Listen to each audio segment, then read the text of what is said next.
Hey, this is Billy from Perma Pastures Farm, and welcome back. Welcome exactly to our 100th episode here on this YouTube channel. It's pretty hard to believe when you stop to think about it, but here we are. We wanted to do something special, and we kind of backed into it. So today we are going to be unveiling. Now we've done the chicken tractor, we've done a chicken tractor on steroids, we did another chicken tractor, all-terrain number. Today we are unveiling the ultimate sheep tractor. Now folks, this thing is the cat's meow. Now let me give you a little background here. We had one before in the past, and we bought it at this place in Texas, somewhere just south of Dallas. There were things about it we liked, and there were things about it we didn't like. One of its virtues, well, I'd say it was less than a virtue. It had the right size you needed. This thing is just insanely heavy. And there is no way we're going to pull this thing up the side of a 30-degree slope. It's just not going to happen. So here we needed something that worked for us, worked in this environment. It had to be ultralight, had to be very maneuverable, had to be able to hold the sheep and be able to get it in and out of really tight spots. So that's exactly what we did.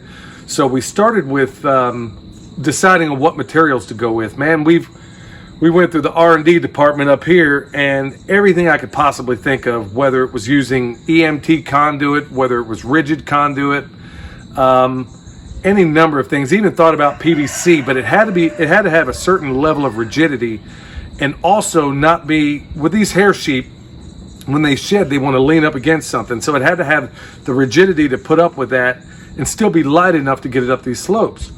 So we looked and looked and looked, and every other model out there was made with square tubing, 1.5-inch square tubing. Well, we found a deal on Craigslist where we found 1-inch angle iron, which isn't square tubing. So engineering wise, we had to play around with some things and get some things together. We thought about using aluminum, all kinds of things, but we ended up going with this 1-inch angle. And Michelle is a really good welder, so we had her weld it up, and this is what we came up with, folks. Happy 100th anniversary to us. We hope you enjoy it. Okay, this whole thing is basically cut into a series of panels. There's 4 panels. Obviously, one of them is going to need to be the entrance, so we'll get to that one in a minute. But right now, what's critical is that we make sure that each panel is absolutely square, so that requires putting a square on it. And then Michelle, you'll see my foot there to the right, but once I get a handle on it and we have things exactly the way I want it, then here she is, laying it down with a weld. Now we hit it on one side, and I don't know that you're going to see it, but we also do it on the other side. So in the previous models that I've seen is that they're essentially 16 feet long with one brace in the middle.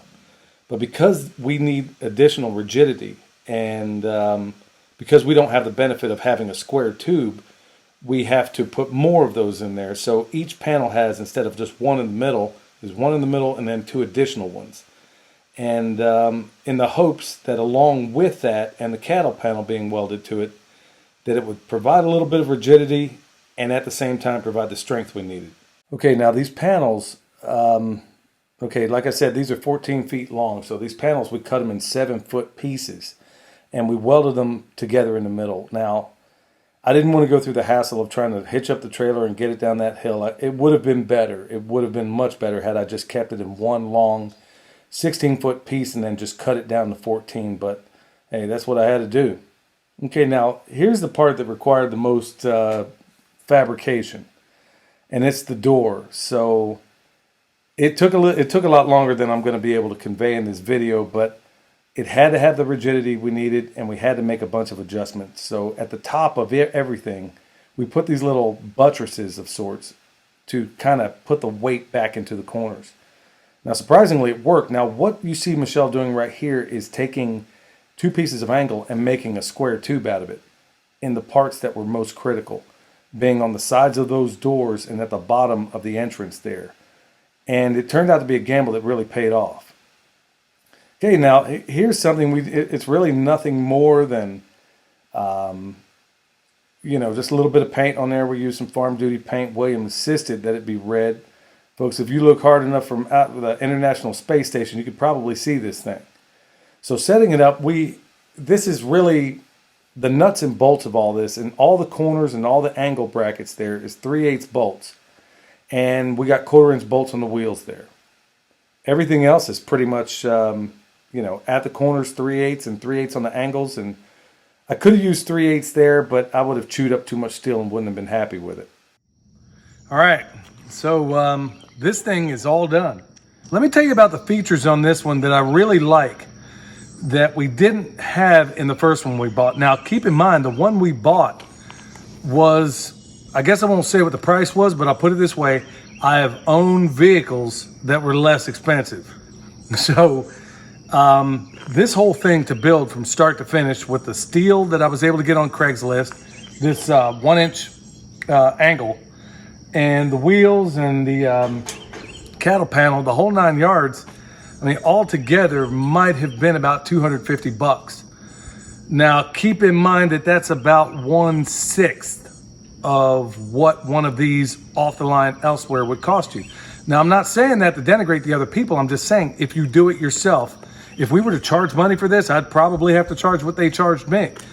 But we did make this thing with a few deviations. Number one, instead of a 16 by 16, we made it a 14 by 14 for a couple of reasons. Number one, the 16 by 16 with the legs that went out actually made it more like a 20 by 16.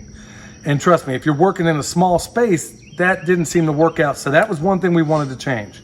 We didn't want the wheels on the outside of the sheep tractor.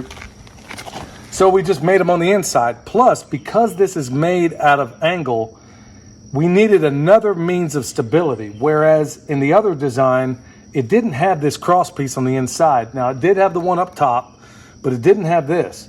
So by not having wheels that stuck out to the side and putting it here, we were able to add a lot more stability. Now, the only way to make this thing any lighter is if we did it out of aluminum, which Michelle can weld aluminum, but I was seriously opposed to it for a whole variety of other possible health concerns. So that wasn't going to be an option. So we had to use steel in my view. So these panels, this whole thing altogether weighs, and I weighed it down to the very nut and bolt. This thing is 326 pounds exactly. Now, the other version of this, I never actually weighed it, but I would have to believe that it weighs at least more than 2 times that. So that's considerable. The reason this thing has to be so light, like I said before, is because of the terrain. It has to be light, it has to be maneuverable, which means this is why we have these casters up here in the front. Those casters will switch whichever way we need it to. Now, on the back, there are no casters. They just go in a straight line, which is possibly a design flaw, and we'll find that out. Believe me, if it doesn't work out here in a little bit, I'm going to know real shortly, and it's going to be absolutely nothing at all to weld some casters, take those off, weld some casters on there that do work. So that may be a design flaw that I regret, but I'm going to tell you one thing I don't regret. Follow me around the side here. This is what makes this thing the Deluxe Model 3000. Act now and you get a free set of Ginsu knives. Okay, all jokes aside, you're going to find those spaces where it's just not going to make a whole lot of sense to have this. But this is a really good place for them to stay at night, right?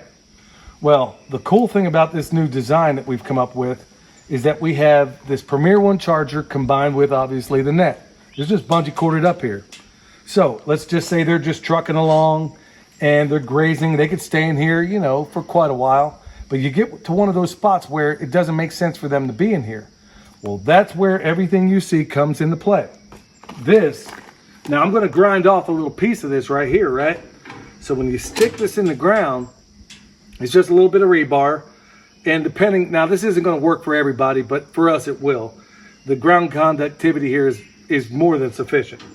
So I'm going to grind off a little bit of this, stick this in the ground, it's staked down, bounce out my net, and clip the ground side of this to that, and take the hot side of this and put it to my net.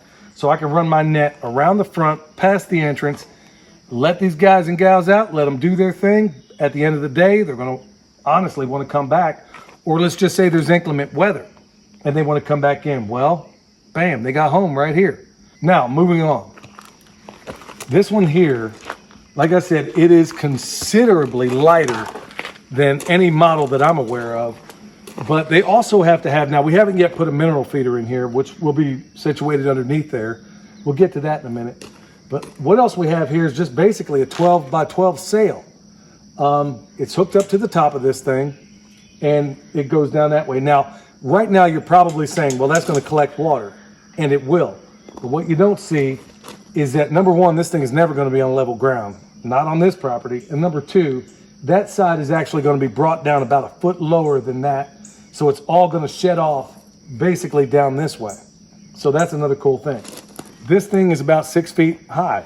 So we made a little archway here to where you can get in and out of this thing without having to duck over. All this stuff, until we actually put it out in the field, is theory. The only thing that has me somewhat questionable right now are the wheels. And that's it. Let's get this thing out to the field, get the sheepies in it, take it for a test drive. This is the monstrosity where the sheep were kept. It isn't great, it isn't wonderful, but there are a lot of people out there that this might be the only thing you have available to you, and it's a dog kennel. Well, pause for effect. Anyway, this thing is blown away, falling apart, blown over, the whole 9 yards. But we had to drive on with it for now because we had so many other things that had to take precedence. It is so wonderful that we were able to get rid of this thing that we had to literally lift up, walk to the next paddock. That's over with. And let me show you why.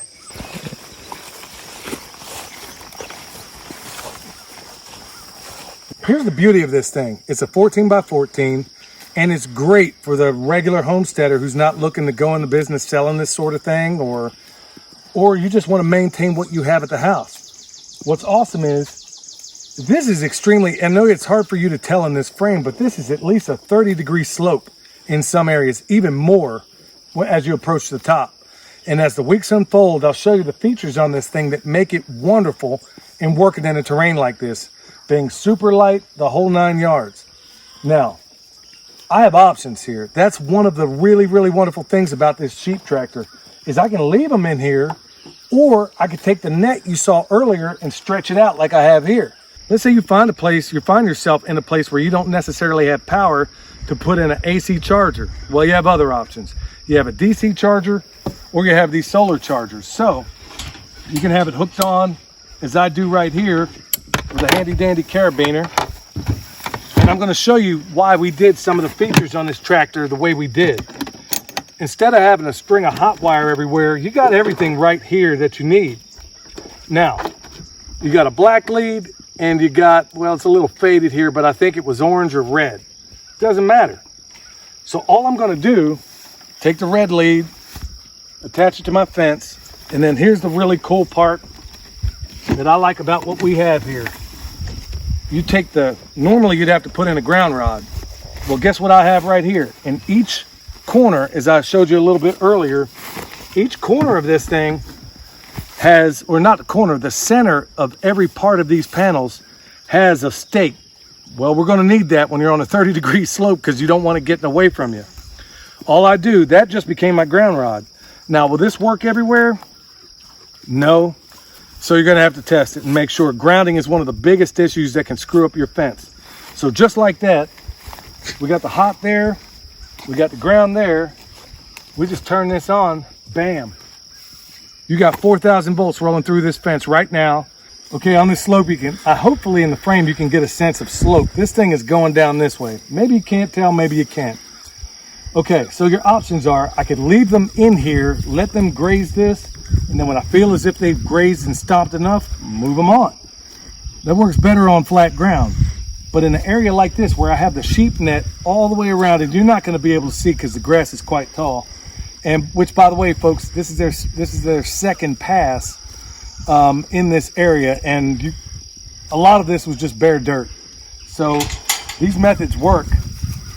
Or I can give them the option of doing what I'm going to do right now. That's opening this up, and either they're going to come out of here. Right now we just moved them, so whether or not they want to come out, I don't know. But here we are. This little girl wants out, and the boys are going to follow along with her. The cool thing is, these guys know where the shade is. They know where the water is. We could have water out here if we wanted. It's supposed to rain today, so that's one of the biggest reasons we wanted to have this thing up, have everything going. And yeah, as you can see, they're out loving their little environment. This is, I mean, if you were a sheep, wouldn't you want to be here? Well, they want to be here too. So really happy with the way this thing's going right now. We'll let you know in subsequent weeks how we get this thing up that slope, and we do it easily. So stay tuned for that. So until next time, this is our 100th video. You know, fireworks, sparklers, all that good stuff. It's been quite a ride. So we look forward to the next 100, Lord willing. And until next time, this is Billy, the Permaculture Pimp Daddy, where pimp means permaculture is my passion. From Perma Pastures Farm, we'll see you next time.